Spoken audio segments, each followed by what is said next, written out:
का समय या घंटे। एक तो ये आपके बहुत सवाल है, बहुत सारे विद्यार्थियों का सवाल है इस संदर्भ में कि पढ़ने के समय या जो घंटे हैं वो कितने हों। दोस्तों, पढ़ने का समय या घंटा जो है, पढ़ने का समय या घंटा जो है ये तय नहीं है। मैं मेरी जो सच्चाई है वो बता देता हूं यहां पर। मैंने कभी 12वीं क्लास तक 2 घंटे से ज़्यादा पढ़ाई नहीं की, फिर भी कभी ऐसा नहीं हुआ कि मैं अपनी क्लास के अंदर बहुत पीछे रहा हूं। तो वो मेरी समझ की बात थी। इसी तरह से मेरे कई साथी ऐसे भी हैं जिन्होंने 12वीं क्लास की पढ़ाई तक भी 10-10 घंटे पढ़ाई की है।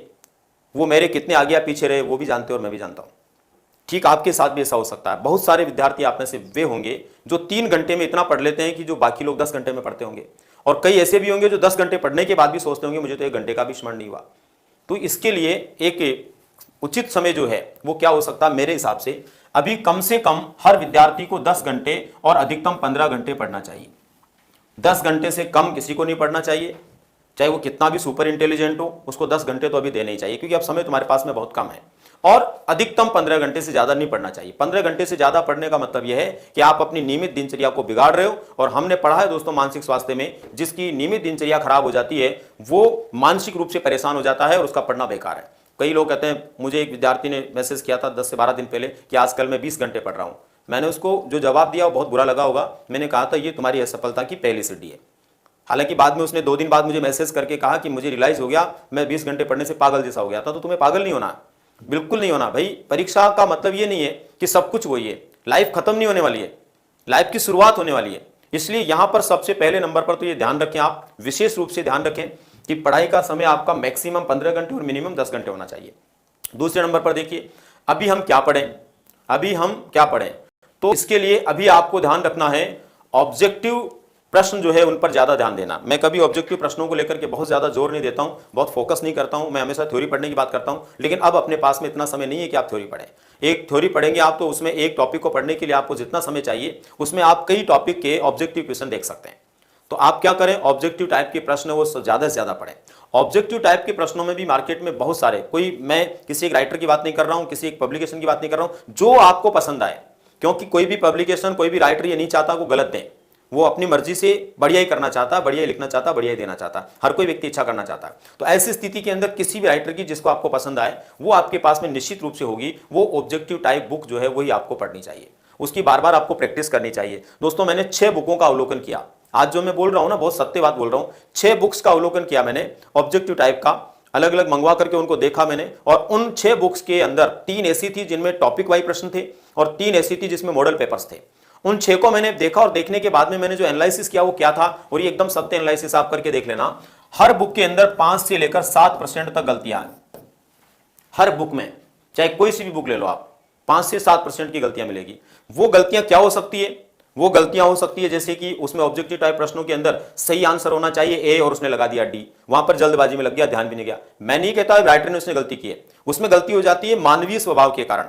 जैसे एक बहुत ही आसान प्रश्न है, वो कभी गलत हो ही नहीं सकता, लेकिन वो भी उस बुक में गलत दिया हुआ कि जो अपना सिद्धांत अनुकूलित अनुक्रिया का, उसके अंदर अनुकूलित अनुक्रिया के सिद्धांत को देने वाले विद्वान थे। इतना सरल प्रश्न और उसके अंदर ऑप्शन था थॉर्नडाइक। तो ये तो गलती कैसी है, मानवीय भूल है, सच में उसने गलती नहीं की होगी। तो इस तरह से आपको ध्यान रखना है कि हर बुक में किसी न किसी वजह से, चाहे कंप्यूटर टाइपिंग मिस्टेक हो या और कोई हो, 5 से 7% की त्रुटियां हैं। इसलिए उनसे घबराना नहीं है, उनको सही करना है। परेशान नहीं होना कि मैंने तो पहले ये पढ़ा था कि अनुकूलित अनुक्रिया का सिद्धांत पावलोव ने दिया है, इसमें थॉर्नडाइक कैसे आ गया, कहीं थॉर्नडाइक ने तो नहीं दे दिया दोबारा से। तो ऐसा नहीं होना, परेशान नहीं होना है, उनको सुधारना है। ये कंडीशन आप में पैदा हो गई, ये स्थिति आप में आ गई कि आप सुधार सकते हैं, तो इसका मतलब आप एक सही ट्रैक पर हैं। आपको ये पता चल गया कि उत्तर गलत है, तो इसका मतलब आप सही ट्रैक पर हैं। गलती का पता लगना ही इस बात को सिद्ध करता है कि आपको सब कुछ समझ में आ रहा है, और आपने उसको रट्टा मार लिया और फिर उसको डालने लग गए कि नहीं मैंने तो पहले ये पढ़ा था, हमारे टीचर ने तो ये बताया था, उसने बताया था। वहां पर इसका मतलब हम कंफ्यूज हैं। कंफ्यूज नहीं होना। 5 से 7% प्रश्नों में गलती है। यहां तक कि एक मॉडल पेपर के साथ में मैंने तीनों मॉडल पेपर देखने के बाद पाया कि उनके अंदर माइनर मिस्टेक हर मॉडल पेपर में 150 प्रश्नों में से 4 से 5 प्रश्नों में गलती जरूर मिलेगी। वो उत्तरों के लगने में गलती हो सकती है, ऑप्शंस में हो सकती है, शब्दावली में हो सकती है ना, प्रश्न की भाषा में हो सकती है। उससे परेशान होने की कतई जरूरत नहीं है। अब इससे ये सिद्ध होता है कि हम कोई सी भी बुक लाएंगे तो उसके लिए आप मुझे पूछो कौन सी बढ़िया है, तो मैंने बता दिया ना, 6 का एनालिसिस करने के बाद ये है। तो और वो सबके साथ में हो सकता है, तो इसके लिए आपको चिंता नहीं करनी, आप सुधार लें। उसमें मानवीय भूल हो जाती है, वो मुझसे भी हो सकती है और आपसे भी हो सकती है, तो उसको हम अपने को सुधार लेना चाहिए। नेक्स्ट देखिए आप, अगली बात है, अब आप लोगों के पास में सबसे बड़ा हथियार क्या है? सबसे बड़ा हथियार है आप किसी भी राइटर के, किसी भी संस्थान के या किसी भी पब्लिकेशन के एक मॉडल पेपर की बुकलेट को लेनी है और उस मॉडल पेपर की बुकलेट को आपको लेकर के क्या करना है, उस मॉडल पेपर की बुकलेट को लेकर के उसमें से अक्सर इस तरह की बनी हुई होती है जिसमें पेपर दिया होता है और लास्ट में उसकी आंसर की दी हुई होती है।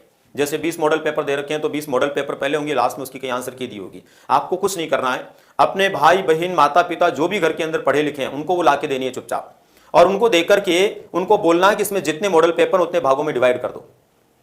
आपको लगेगा कि मैं पुस्तक को फाड़ने की बात कर रहा हूं, मैं ये नहीं कर रहा हूं, पुस्तक फाड़िए मत आप, उसको आप पंच करवा दीजिए, बंद करवा दीजिए, स्टेपलर से बंद करवा दीजिए और चिपकवा दीजिए। केवल पहला पेपर खुला रखिए और आज पहला पेपर हल कीजिए और आप उसको जांच मत कीजिए, उसी को बोलिए जिसने आपको पेपर करने को दिया कि इसकी जांच करके मुझे बताओ कितने प्रश्न सही है कितने गलत हुए। ऐसे करके आपको कम से कम 25 मॉडल पेपर हर रोज एक पेपर के हिसाब से हल करना है। यह आप आज से शुरू करें, कल से शुरू करें, 2 दिन बाद करें, पर करना है। अगर आपने ये 25 दिन प्रैक्टिस की, खुद को नहीं करना, ध्यान रखना, जैसे परीक्षा के अंदर दूसरा पेपर देता है इसलिए वही ला के दे आपको, दूसरा पेपर नहीं देखना आपको, दूसरे पेपर में पहला प्रश्न क्या तीसरा क्या कतई नहीं देखना है। आज आपको पहला ही पेपर देखना, उसको हल करना। पहला पेपर हल होने के बाद में कल आपको दूसरा पेपर खुलवाना है ना, और दूसरे पेपर को आपको हल करना, फिर परसों तीसरा करना। ऐसे 25 दिन तक आप लगातार प्रैक्टिस कीजिए, मुझे पूरा भरोसा है 25 दिन के पेपरों में हर रोज आप में प्रोग्रेस होगी और 25वें दिन आप में इतनी एनर्जी आ जाएगी, आपको खुद को लगेगा कि हाँ मैं परीक्षा के लिए एकदम परफेक्ट हूं, मैं तैयार हूं। ठीक है ना, ये हर व्यक्ति को करना, हर स्टूडेंट को करना। जिसके पास है बहुत अच्छी बात है, अगर है और आपने पहले उनको हल कर लिया तो उसको नहीं करना। आप जिसको हल कर लिया उसमें तो कोई फायदा ही नहीं होने वाला है, आपको एकदम नया मंगवाना है और ये नया मंगवा करके उसको आपको हल करना है। 25 पेपर एक में नहीं आते हैं तो 2 अलग अलग पब्लिकेशन के ले लीजिए, पर ले लीजिए, है ना, ये आपके लिए बहुत बड़ी सफलता का कारण बन सकता है। इसके बाद में नेक्स्ट देखिए, केवल वह पुस्तक पढ़ें जिसे पहले आप पढ़ चुके हैं, नई कोई किताब नहीं खरीदें। इन दिनों में मॉडल पेपर की मैं बोल रहा हूं, वो आपको लेने हैं, अगर आपके पास है तो बहुत अच्छी बात है, नहीं है तो ले। बाकी बुक कोई नहीं खरीदनी है किसी भी सूरत में, किसी भी राइटर की। आपने पहले किसी की भी पढ़ी हो, चाहे छोटी पढ़ी हो, चाहे बड़ी पढ़ी हो, चाहे हल्की पढ़ी हो, चाहे भारी पढ़ी हो, कोई फर्क नहीं पड़ता। जो पहले आपने पढ़ लिया उसके अलावा कोई नई बुक आपको अभी नहीं लेनी है, किसी भी सूरत में नहीं लेनी है। मार्केट में चाहे कितना ही बड़ा प्रचार उसका हो जाए, आपका दोस्त कितना ही बोल दे कि यार वो पुस्तक तुमने नहीं पढ़ी, तो कोई मतलब नहीं है, फिर भी आपको नहीं पढ़नी। आप सोच लीजिए कि मैंने जो पढ़ा वो पर्याप्त है। नेक्स्ट देखिए, यहां पर मॉडल पेपर की बात मैंने बता दी। मेथड्स और साइको समझने के विषय, मेथड्स को लेकर कोई चिंता नहीं करें, मुझे भरोसा है मेथड्स को यदि आपने एक बार भी ढंग से पढ़ लिया और एक बार ढंग से समझ लिया तो भी आपके प्रश्न गलत होने वाले नहीं है। मेथड्स के अंदर उन्हीं लोगों के प्रश्न गलत होते हैं जो रट्टा मारते हैं। आप जैसे सुधी विद्यार्थियों ने यदि एक बार भी ढंग से समझा तो मेथड्स के अंदर टोटल जो क्वेश्चन आपके आने वाले हैं 50 कम से कम 60-70 प्रश्न आते हैं मेथड्स के दोनों लेवल में मिला करके। एक में 70 के लगभग आते हैं, एक में 75 के लगभग आते हैं। तो जो मेथड्स के क्वेश्चन आपके साइको सहित आते हैं, तो उसमें से यदि केवल मेथड्स के क्वेश्चन देखें तो 40-45 क्वेश्चन है, 40 या 45 क्वेश्चन। इनके लिए किसी को चिंता नहीं करनी है, किसी भी सूरत में किसी का कोई प्रश्न गलत नहीं होगा यदि आपने ढंग से 1 या 2 बार उनको समझा है। क्योंकि समझने की बातें, मेथड्स क्या होता है, आप खुद टीचर हैं, आपने खुद ने ट्रेनिंग लिए, तो आपको खुद को पता है कि वो तो हमारे व्यवहार की बात है। हम वहां जाके कैसे पढ़ाएंगे, कैसे व्यवहार करेंगे, थोड़ा सा दिमाग लगाएंगे तो वो आप कर लेंगे। टेक्निकल कोई प्रश्न उसमें आ जाता है मान लीजिए, तो वो थोड़ा सा आपको एक बार देखना, वो 1-2 प्रश्न ऐसे होते हैं तो उससे कोई बड़ा फर्क नहीं पड़ेगा। साइकोलॉजी के अंदर आपको क्या करना है, हालांकि कई लोग पिछले जनवरी से जुड़े होंगे, इस जनवरी से जुड़े होंगे, मार्च से जुड़े होंगे, सारी चीजें आपने पढ़ी होगी नो डाउट। लेकिन अभी इस क्लास में जो विद्यार्थी मुझे सुन रहा है 100% वो विद्यार्थी जो मार्च से लेकर आज तक मुझे इस क्लास में पढ़ रहा होगा, मैं उनके लिए यही राय दूंगा कि यदि मार्च से लेकर आज तक या आगे हम पढ़ेंगे तब तक वो डेली इस क्लास को ले रहे हैं, तो अब एक बार सिर्फ इसी क्लास के नोट्स को रिवाइज करना है। क्योंकि इस क्लास के अंदर हमने जितना पढ़ा है वो सबसे ज्यादा है अब तक के बाकी सारी क्लासेस से एक्स्ट्रा है, इसके बाद में कुछ नहीं बचेगा। इसी को एक बार आप रिवाइज कर लीजिए, इसी को एक बार आप प्रैक्टिस में ले आइए तो ज्यादा बेहतर होगा, आप निश्चित रूप से अच्छे अंक ला पाएंगे। नेक्स्ट देखिए, न्यू टॉपिक को लेकर के बहुत मैसेजेस आप लोगों के हैं। न्यू टॉपिक को लेकर के आपको बहुत ज्यादा टेंशन नहीं लेना, किसी भी सूरत में नहीं लेना।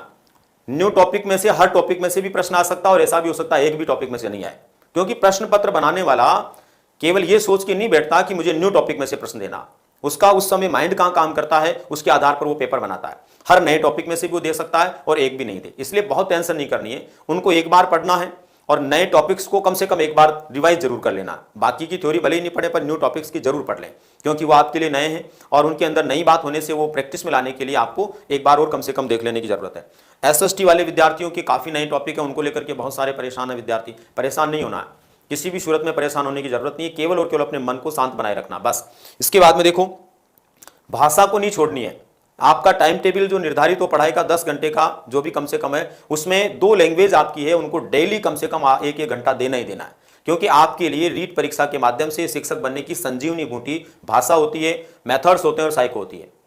तो भाषा को कभी नहीं छोड़ना है, हर हाल में हर रोज पढ़ना है, चाहे कितनी आपको आती है। कोई कहता है कि मेरी तो इंग्लिश बहुत अच्छी है, फिर भी हर रोज 1 घंटा पढ़िए। हिंदी बहुत अच्छी है, फिर भी 1 घंटा पढ़िए। पंजाबी बहुत अच्छी है, फिर भी 1 घंटा उसको पढ़िए। आपको सब कुछ आता है, फिर भी पढ़िए, उसको कभी मत छोड़िए। हमेशा ध्यान रखो, जो हमारा हितैषी है, जिससे हमारा भला हो सकता है, उसका साथ कभी नहीं छोड़ना चाहिए, उसकी उंगली पकड़ के चलना चाहिए। तो यहां पर भाषाएं आपकी सफलता का मुख्य राज है, तो उसको बिल्कुल नहीं छोड़ना। नेक्स्ट, इसके बाद में देखो, अब मैंने कुछ चीजें लिखी है जो विशेष प्रकार की है, फटाफट बता देता हूं।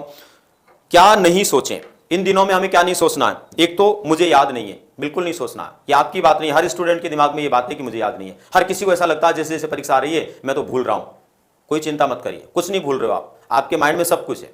आप अपने आप पे भरोसा रखिए, आपको ये लगना चाहिए कि मुझे सब आता है, मैं कुछ नहीं भूल रहा हूं, परीक्षा जब होगी तब मैं सब कुछ कर दूंगा। तो बिल्कुल नहीं सोचे मुझे याद नहीं है। परिभाषाएं कैसे याद करें, कोई बड़ा इश्यू नहीं है, जितनी याद होती है उतनी याद रखो।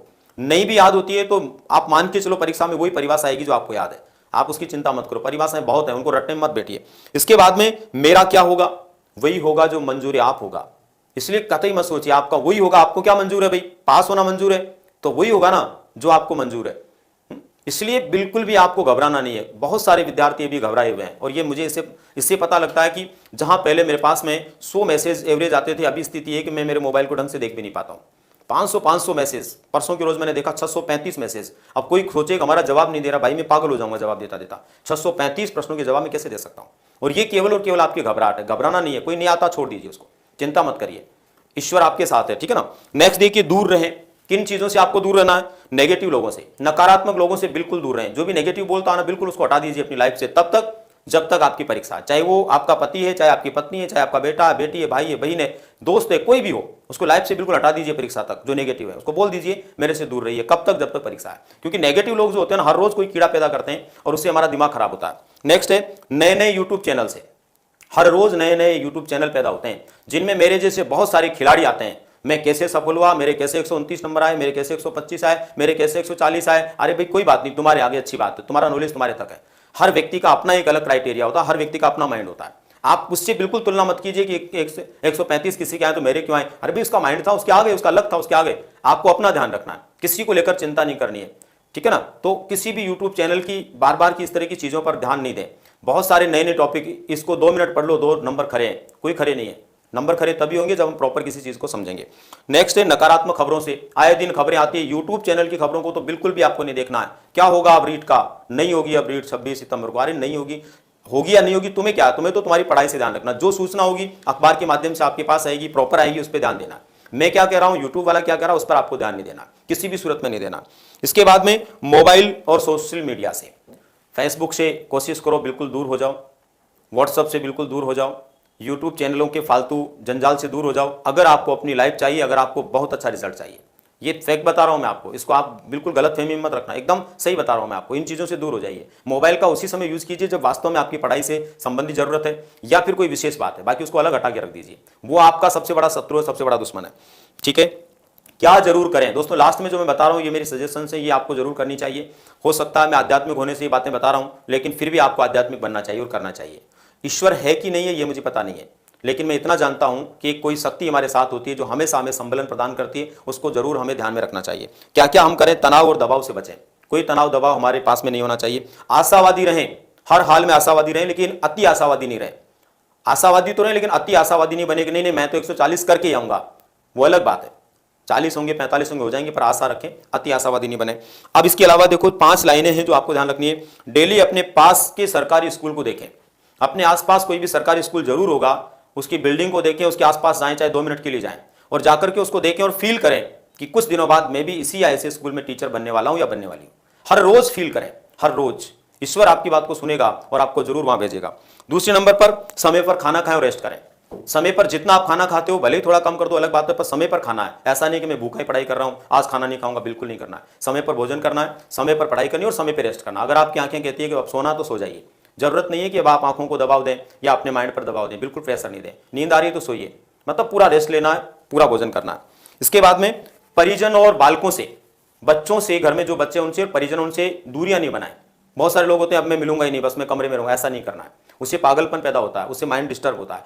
माता पिता के पास में हैं तो 10 मिनट बैठिए, सास ससुर हैं तो उनके पास में बैठिए, बच्चे हैं तो उनके पास में बैठिए, पति है या पत्नी है तो उनके पास में बैठिए, उनसे बातें करिए, पूरा मन बहलाइए। हाँ, ये है कि उसका समय थोड़ा सा छोटा कर दें। आप डेली 1 घंटा बैठते तो 15 मिनट बैठें, पर बैठें जरूर, ठीक है ना। अपने आराध्य की 5 मिनट से 10 मिनट जरूर प्रार्थना करें। मैंने अभी बोला ना, मैं आध्यात्मिक होने से बोल रहा हूं, अपना आराध्य जरूर कोई होता है, जो हमारा मजहब है, जो हमारा धर्म है, जो हमारी मान्यता है, उसके अनुसार कोई भी जिसको भी आप मानते हो, 100% 5 से 10 मिनट का समय उसको दें। और उसको देने के साथ साथ में उसको ये नहीं कहें कि भाई तुम्हें ऐसा करना ही है, बस अपने आप को उसके भरोसे छोड़ना है कि जो कुछ करना है तुमको करना है, पक्का तुम्हारे साथ में अच्छा होगा। इसके अलावा अपने गुरुजनों का स्मरण करें। दोस्तों ये ध्यान रख लें, एजुकेशन यानी शिक्षा ये कहती है कि शिक्षा का फायदा तभी मिलता है जब आप अपने गुरुजनों का स्मरण करते हैं। गुरुजनों का स्मरण करने का मतलब मैं किसी पर्टिकुलर व्यक्ति की बात नहीं कर रहा हूं, जिसको आप अपना गुरु मानते हैं, चाहे वो आध्यात्मिक गुरु हो, चाहे आपका किताबी गुरु हो, विद्यालय का गुरु हो, कॉलेज का हो, या अपना दोस्त हो, अपना पति हो, अपनी पत्नी हो, माता पिता, कोई भी हो, जिसको आप अपना गुरु मानते हैं, जिसके पद चिन्हों पर आप चलते हैं, उसका हर रोज स्मरण करें। निश्चित रूप से आपको सफलता मिलेगी। इसी के साथ में मैं अभी आपसे विदा लेता हूं। टेंशन किसी तरह की नहीं रखनी है, और भी बीच में कोई बात आएगी तो मैं आपको बताता रहूंगा। मिलते हैं कल सुबह 6 बजे। धन्यवाद।